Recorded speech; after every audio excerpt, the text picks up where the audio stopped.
We're going to get started, ladies and gentlemen, so if you're still out enjoying the refreshments, please make your way back into the room. We're going to be starting in about 1 minute, so please come back in. Thank you.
All right, let's get started, ladies and gentlemen. If you can take your seats, if you're not already at a table.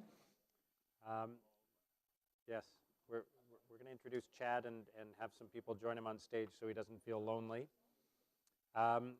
We're going to talk about social innovation now. And let me start by introducing the leader for this panel discussion. Chad Gaffield is one of Canada's foremost historians. He was appointed president of the Social Sciences and Humanities Research Council of Canada in September 2006. His appointment followed a 20-year career at the University of Ottawa, during which time he held a university research chair and various other positions, including founding director of the Institute of Canadian Studies. Chad is a former president of the Canadian Historical Association and the Canadian Federation for the Humanities and Social Sciences. He's won many awards for his teaching, research, and innovations related to computer-based, interdisciplinary, and multi-institutional collaboration. Please welcome Chad Gaffield. And the panel that Chad will be moderating includes, to his immediate left, Tracey Clark, who's the managing director of Bridgehead Coffee. Bridgehead serves fairly traded and organic coffees from small-scale farmers at its roastery and 14 other coffee houses in Ottawa. It's been a great local success story, a rapidly growing business. Tracey sits on the Impact Investing Committee of the Community Foundation of Ottawa. She's also chair of the board of directors of Hebb, Ottawa. She has an MBA and a fellowship in international development management, and she and her partner Gina have 2 children and 2 cats. Please welcome Tracey Clark. Next on our panel is Tessa Hebb, who is the director of the Carleton Centre for Community Innovation at Carleton University. Her research focuses on responsible investment and impact investment, for which she was nominated for a 2012 Manning Innovation Award. It's funded by the Social Sciences and Humanities Research Council. The Carleton Centre for Community Innovation is a leading knowledge producer on responsible investing and impact investing tools and instruments. And Tessa received her doctorate from Oxford University. She's published many books and articles on responsible investing and social finance policies. Please welcome Tessa Hebb. And finally, Dr. Rena Bivens, who is an SSHRC postdoctoral fellow and also adjunct professor in the Pauline Jewett Institute of Women's and Gender Studies here at Carleton. She's also a research associate with the Simone de Beauvoir Institute at Concordia University. Rena's research investigates the technical infrastructure of social media, power dynamics between designers and users, and the way in which we talk about gender within social networking sites. And she was actually tweeting quite a lot during the first session this morning. We'll see if she keeps that up even while she's a panelist here. So please welcome Rena. So once again, get your questions ready, and I'll remind people to identify yourself when you're asking a question so we know who you are, and I'll turn things over to Chad. Well, thanks so much, Mark, and thank you for your attendance here this morning. This is an exciting moment, and I think I want to build on the first session by getting our discussion focused initially on the question of what is innovation, what is social innovation, as opposed to technological innovation and so on, and is there a need for a really new way of thinking about this? And I think if we bring together some of the comments earlier and some of the activities of our panelists today, my sense is that the issue is a bit less breaking down barriers and so on to an old model of innovation, but much more embracing a new model. And I'm just going to make 3 quick points along those lines. And I think it will explain a little bit why I'm so interested, and I know at the Social Science and Humanities Research Council we're funding and so interested in innovation. So my first one is I was down at the World Business Forum in New York City a week ago, and one of the speakers there was Michael Porter.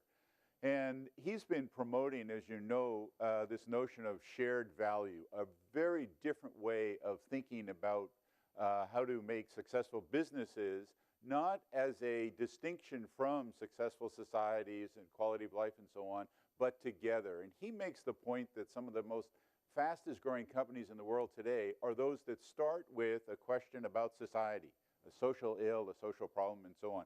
And I really encourage you to read his article that takes further this notion of the triple bottom line, that takes further the notion of corporate social responsibility, and really takes it to a new level that says, in fact, that we can't think about technological innovation as distinct from a social innovation. You can't think about technological innovation in the private sector and then social innovation in the public sector and so on. That, in fact, it's all of a piece, and the new emphasis is on people. And I think that's what's so interesting about innovation now. We're understanding that the metaphor of tech transfer and so on, it's a people process, that innovative companies are starting with the notion that it's about their employees, it's about their customers, it's about understanding people, that's how they're going to grow and succeed. And similarly, they can't make money and succeed at the expense of the larger society. So I think that there's a really interesting new paradigm that's emerging. And it has deep implications for everything from how we think about capitalism to how we think about what is a successful society. And it seems to me very different from the notion that we had in the 1980s, 1990s, that what's innovation? You build good technologies, companies take advantage of them, they make a lot of money, they can employ people and so on, the employees pay taxes, the company pay taxes, that gives us money to then build good schools, have good hospitals, and build a nice world to live in. That linear kind of model is not the way it works. That if you want a successful company, you have to start with quality of life for employees, the nature of the schools, attempting to address social questions, on and on. And every time I turn around now, in the weekend in the New York Times, for example, a good Canadian who's Christina Freeland, who's looking after Thomson Reuters, the digital side, she had a great article talking about the self-destruction of the 1%, and the notion that in fact it's no longer makes sense to think about anybody making a lot of money leading a company, for example, and being able to have a good life despite the fact that the rest of the society isn't doing well. So there's a very new integrated, people-centered model of innovation that I think is emerging. And then the question becomes, well, how do we think about social innovation, technological innovation? How do we think about how all that works together? And what does that mean for all our institutions, for our companies, on and on? So it seems to me that's at the heart of what we're talking about this morning is how do we conceptualize innovation and how does it relate to people, machines, things? How does the success of the private sector relate to the success of the public sector? How integrated is all this? And so on. And can we get a discussion of what is social innovation, technological innovation, and are they separate? Should we be having, for example, 2 sessions this morning? Well, the first session is going to talk about, technological business innovation, and then the second one's going to talk about social innovation. Are, in fact, they integrated now? And I think this morning, Steve's comment from Nordion, for example, societal impact, a lot of examples. Do we need to think about this differently? Tracey, what do you think? Well, I can tell you that if we're going to focus a panel on social innovation, it won't degrade to what government funding is available for it. Okay, just to start off with. But they aren't separate. But in fact, it is treated as separate. And we've got 3 women on this panel, plus you. And there's a bit of a gender divide there. But nobody has binders, right? Yeah, no. But there's this. We have to be careful not to balk social innovation, and we have to be careful not to have it be restricted to small business as well. I think there's this long-term view, and if you start a company where you really take a long view, given the doomsday prospects for the planet as we know it, you can't help but be thinking about having a social component. And looking at the workforces and the fact that social media has really brought that global village together, and how young people interact with technology and how they're available, and that their lives are very public, you can't help but have it be integrated. In that, so I'm going to turn to Rena about how the digital side's enabling what you just said. But so your claim then, in terms of Bridgehead, you're trying to make money for your company, but you don't see that as competing with or in contradiction. In fact, it's complementary to your efforts to connect to the community, to the larger society. Is that right?